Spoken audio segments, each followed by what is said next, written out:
کیوں نہیں جو برے کام کرے اور اس کے گناہ ہر طرف سے اس کو گھیر لیں تو ایسے لوگ دوزخ میں جانے والے ہیں اور وہ ہمیشہ اس میں جلتے رہیں گے،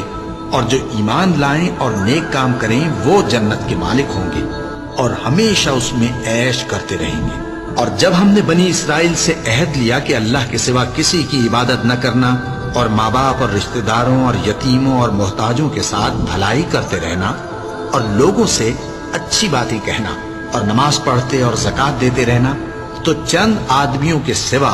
تم سب اس عہد سے منہ پھیر کر پلٹ گئے۔ اور جب ہم نے تم سے عہد لیا کہ آپس میں کچھ تو خون نہ کرنا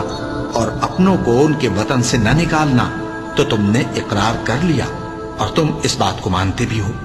پھر تم وہی ہو کہ اپنوں کو قتل بھی کر دیتے ہو اور اپنے میں سے بعض لوگوں پر گناہ اور ظلم سے چڑھائی کر کے انہیں وطن سے نکال بھی دیتے ہو،